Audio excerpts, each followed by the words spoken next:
بسم اللہ الرحمن الرحیم۔ میں ہارون رشید عرض کر رہا ہوں السلام علیکم ورحمۃ اللہ وبرکاتہ۔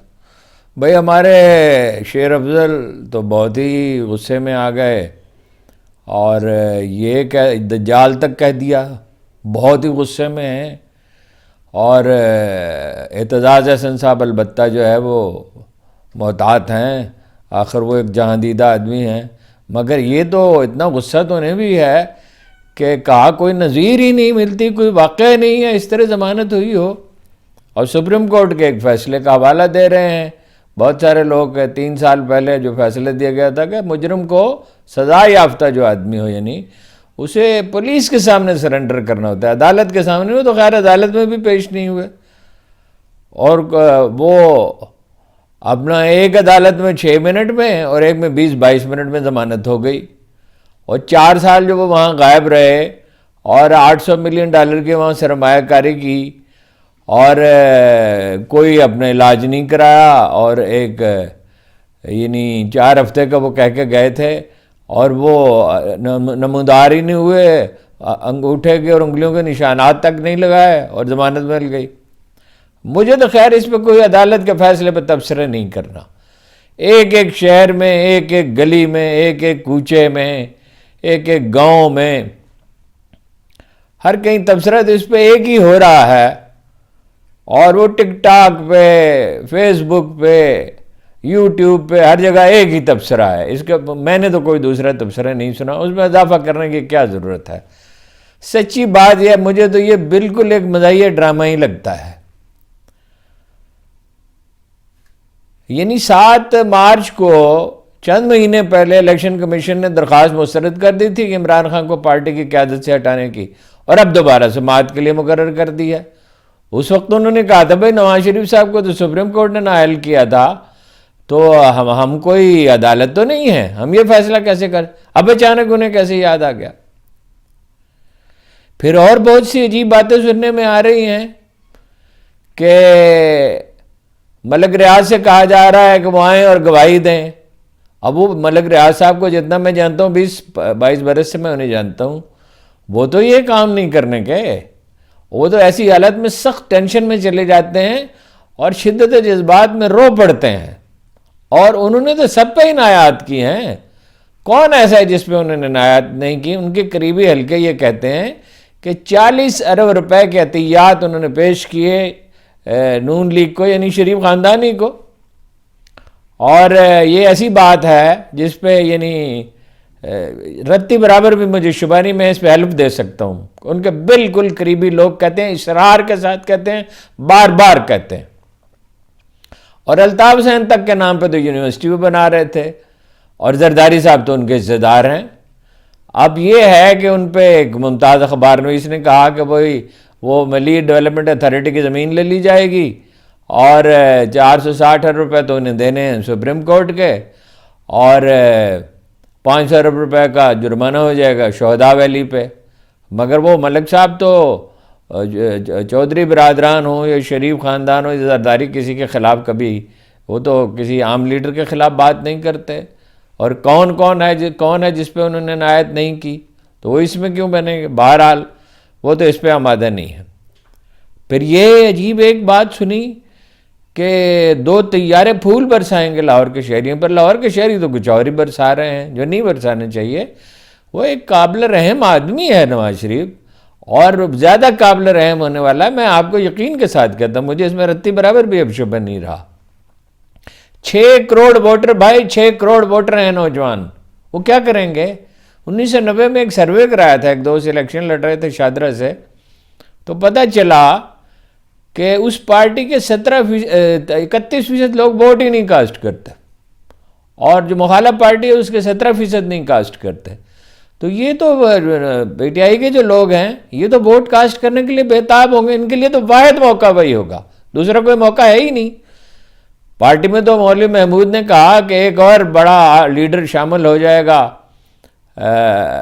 استحکام پاکستان پارٹی میں۔ یہ مولوی محمود وہی ہیں جنہوں نے کہا تھا کہ ہاں امریکی کونسلر نے مجھ سے کہا تھا کہ ہم عمران خان کے خلاف ہیں اور اسے ہٹانا چاہتے ہیں، یعنی خلاصہ یہی تھا جو کچھ کہا تھا۔ اور وہ بڑا لیڈر کون ہے؟ کہتے ہیں جی شیخ رشید ہیں یا احمد ڈوگر ہیں. اب شیخ رشید تو بیچارے دیکھنے میں تو بڑے نوجوان نظر آتے ہیں، لیکن ان کی عمر کوئی 77 برس کے قریب ہو چکی ہے. ذہنی طور پہ تو وہ نوجوان ہی ہیں، مگر جسم کتنی تاب لا سکتا ہے. اور عمران خان کے نام اس کی وجہ سے وہ منتخب ہوئے تھے، ورنہ وہ تو 2008 میں تو 10,000 ووٹ انہیں ملے تھے. احمد ڈوگر صاحب حصہ رسدی وصول کرتے رہے ہیں بسوں کے اڈوں پر اور جگہوں سے، اور وہ بھی بیچارے کیا تھا، پتہ نہیں کون سا بڑا لیڈر ہے جو میرا خیال ہے شیخ صاحب تو دستبردار ہونا پسند کریں گے. احمد ڈوگر صاحب کے بارے میں کچھ کہہ نہیں سکتا.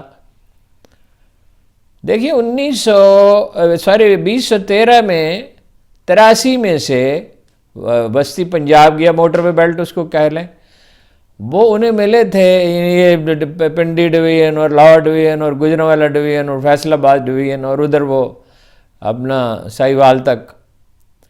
83 میں سے 75 سیٹیں نون لیگ نے جیتی تھیں. اگلے الیکشن میں جیتی 45 سیٹیں، ان سے زیادہ تھیں، اس بیلٹ میں زیادہ تھیں اپنا پی ٹی آئی سے. اب تو جو تازہ سروے ہوا ہے وہ تو یہ ہے کہ 62% ووٹ ہیں. ریپبلکن انسٹیٹیوٹ کیا اس کا نام ہے جس نے کیا ہے، وہ 62% ووٹ ہیں، اور 21% ہے نواز شریف صاحب کے. 6% 7 رضوی کے ہیں، 3% پیپلز پارٹی کے ہیں، 1% جماعت اسلامی کے ہیں. اب پیپلز پارٹی تو انہیں ووٹ دینے سے رہی، جماعت اسلامی بھی رہی. 7 رضوی صاحب فرض کرے کہیں گی بھی، اول تو مجھے نہیں لگتا کہ وہ اعلانیہ کہیں بھی تو ان کے ووٹر کیوں ووٹ ڈالیں گے. 1 اور 3 کی نسبت ہے تقریباً، یعنی 35 اور 100 کی نسبت تو ہے ہی بہرحال کم از کم. تو وہ کیا کریں گے اس دن؟ وہ ووٹر تو امٹ کے آئیں گے اور ان کے زیادہ لوگ آئیں گے، پی ٹی آئی کے لوگ. یہ موقع وہ کیوں ضائع کریں گے؟ 11,000 بسیں شہر میں داخل ہوں گی اس دن. لاہور کے لوگ تو برائے نام ہی شامل ہوں گے. لاہور کے لوگوں کے تیور تو آپ دیکھ ہی رہے ہیں. بلوچستان عوامی پارٹی تک سے کہا جا رہا ہے کہ 20 ویگنیں بھیجیں، اور باقی جو ہے وہ آپ کو پتہ ہی ہے، جنت کے ٹکٹ بھی اور موٹر سائیکل بھی اور مجرے بھی اور پتہ نہیں کیا کیا انسینٹو جو ہے وہ دیا جا رہا ہے. ابھی تشریف لے گئی تھیں وہاں محترمہ Maryam Nawaz Lahore chamber of commerce میں، تو کرسیاں سب خالی تھی. 15-20 آدمی تھے، 25 ہوں گے زیادہ سے زیادہ. شادرہ میں آپ نے دیکھ لیا، وہ کوکر برادرز کے جلسے میں دیکھ لیا. پھر انہیں روک دیا گیا کہ بھئی آپ جلسے نہ کریں. اب اس صورتحال میں کیا بیچیں گے نواز شریف صاحب؟ یہ اپنے ووٹ 20 سے 40%، وہ 21 سے 40% کریں گے کیسے کہ خوشحالی لائیں گے؟ خوشحالی یہ 16 ماہ کی حکومت ہم نے دیکھ لی نا، اور یہ بھی 2-3 مہینے ہونے والے ہیں، نگران حکومت کی بھی دیکھ لی. بلکہ ایک لحاظ سے تو وہ نگران حکومت پنجاب میں اور پختونخوا میں تو کب سے قائم ہے. تو ایسی مہنگائی تو کبھی ہوئی نہیں تھی. اس وقت جو نسخہ ان کے پاس تھا تو وہ اپنے بھائی کو بتانے میں کیا حرج تھا؟ اب بھی انہیں کی حکومت ہے، 6 وزراء ان کے ہیں، اور فواد صاحب بھی وہاں بیٹھے ہیں، اور ڈاکٹر کیا نام ہے ان کا پرنسپل سیکرٹری جو وزیر اعظم کے ہیں ڈاکٹر توقیر، وہ بھی تشریف فرما ہے، اور پنجاب کا چیف منسٹر بھی انہی کا آدمی ہے، اور ساری پولیس بھی لگی ہوئی ہے. مرغان باد نما تو ساتھ دے سکتے ہیں، سرکاری افسر تو اس امید پہ. اور سنا 1 ارب روپے خرچ ہوں گے، 1 ارب روپے بتایا گیا ہے. 5-5 کروڑ کے بعد لوگوں نے تیاد دیے ہیں، جن کا خیال شاید یہ ہوگا کہ بھئی 20%، یہ ایک تاریخی موقع ہے کہ 20% ووٹوں کے ساتھ 21% ووٹوں کے ساتھ 62% ووٹوں والی پارٹی کو شکست دی جائے، اس تاریخی مارکے میں شریک ہوا جائے، اور فتح کے پرچم لہرے کو تاجر ہیں. اب پتہ نہیں وہ کس لیے دے رہے ہیں پیسے، کہ وہ کوئی ٹیکس بچائیں گے، کوئی نجکاری ہوگی تو اس میں سے کوئی حصہ ملے گا، وہ کھل جا سمسم ہوگا، اور ممکن ہے کچھ بھی نہ ملے. اس لیے کہ اسٹیبلشمنٹ اب اس موڈ میں تو نہیں لگتی کہ لوٹ مار کرنے کی اجازت دی جائے. وہ تو چھاپے مار رہے ہیں کرنسی ڈیلرز پہ. میری سمجھ میں نہیں آتا، کہا جاتا ہے کہ عرب ممالک مدد کریں گے. عرب ممالک تو انڈیا پہ مہربان ہیں، 100 ارب روپے کی انویسٹمنٹ کرے گا سعودی عرب، اور امارات والے بھی 2000 کلومیٹر زیر سمندر کے نیچے سے گاڑی گزر کے وہاں جائے گی، وہاں سے پٹرول لائے گی، ادھر سے پانی لے کے جائے گی، اور باقی بھی ساز و سامان. تو وہ تو یہ کہہ رہے ہیں کہ بھارت کے ساتھ تجارت کرو، انٹرنیشنل ایجنڈے کا حصہ بنو، اور وہ 30-35 بلین ڈالر کہاں سے دیں گے؟ کیوں دیں گے؟ وہ کچھ پیسے دے دیں گے اور وہ ایک مخلوط حکومت بنے گی، پیپلز پارٹی چلاتی رہے گی، مولانا فضل الرحمان بھی ممکن ہے ناراض ہو جائیں، لیکن آخر میں تو یہی مخلوط، یہی لوگ ہوں گے نا۔ یہ پہلے کیا انہوں نے کر دکھایا جو اب کر دکھائیں گے؟ میری سمجھ سے بالاتر ہے۔ ادھر دنیا بھر میں احتجاج ہو رہا ہے، پوچھا جائے گا کہ حضور آپ کلبھوشن یادیو کا نام کیوں نہیں لیتے تھے؟ آپ بھارت سے تجارت، یہ کم از کم شرط ہے، شروع کریں گے، اور ان کے خلاف ظاہر ہے کوئی بات نہیں کریں گے، کرتے بھی نہیں ہیں نواز شریف صاحب۔ تو ایسی نامقبول حکومت جو ہے وہ کتنے دن چلے گی جو کچھ ڈیلیور نہیں کر سکتی؟ آج تک وہ کبھی نہیں کر سکے۔ انڈر پاس بنا سکتے ہیں، اوور ہیڈ بنا سکتے ہیں، ایک اور سڑک بنانی شروع کر دیں گے، کوئی اور شعبہ بازی دکھائیں گے، مگر اتنا قرض تو نہیں۔ سرمایہ بڑا حساس ہوتا ہے، اور کاروبار کیسے چلے گا؟ ٹیکسٹائل انڈسٹری کیسے چلے گی؟ لوگ ڈالر خریدنا کیسے بند کریں گے؟ اور سمگلنگ کیسے؟ اس پولیس کے ساتھ سمگلنگ روکیں گے ڈالر کی، اور دوسری چیز 4 بلین ڈالر کا جو افغانستان میں مال چلا جاتا ہے اور پھر واپس آ جاتا ہے، کم از کم 4 بلین ڈالر، شبر زیدی تو کہتے ہیں اس سے بھی زیادہ ہے۔ تو مجھے تو یہ بالکل ایک مزاحیہ ڈرامہ ہی لگتا ہے، اور یہ کچھ عرصہ چلتا رہے گا۔ پہلے جلسے کے کچھ عرصہ بعد یہ میرا خیال ہے کہ انداز فکر میں تبدیلی آنے لگے گی فیصلہ سازوں کے۔ سب کدوش افسر تو اب بھی یہ کہتے ہیں، فوجی افسر، اور ہم انہی سے جانچتے ہیں کہ موڈ کیا ہے اسٹیبلشمنٹ کا، کیا ہو سکتا ہے مستقبل میں، ممکنہ طور پر کیا ہو سکتا ہے۔ کہ یہ تو ایاز صادق نے اسمبلی میں کھڑا ہو کے کہا تھا جنرل باجوہ کے بارے میں، جب انڈین حملے کا خطرہ تھا، کہ ان کے ماتھے پہ پسینہ بہہ رہا تھا، اس کی ٹانگیں کانپ رہی تھی۔ عمران خان تو یہ کہتے تھے کہ فوج مجھ سے ہم سے زیادہ اہم ہے، یہ جانیں قربان کر رہے ہیں ملک کی حفاظت کے لیے۔ اختلاف تو ان کا بعد میں ہوا، اور امریکہ کا قصہ چڑھا رہے گا۔ وہ سائفر تو بعد کی بات ہے، روس کا دورہ تو بعد کی بات ہے۔ اور بائیڈن پہلے ہی کیوں اتنے ناراض تھے کہ ان سے فون پر بات کرنے کے روادار بھی نہیں تھے؟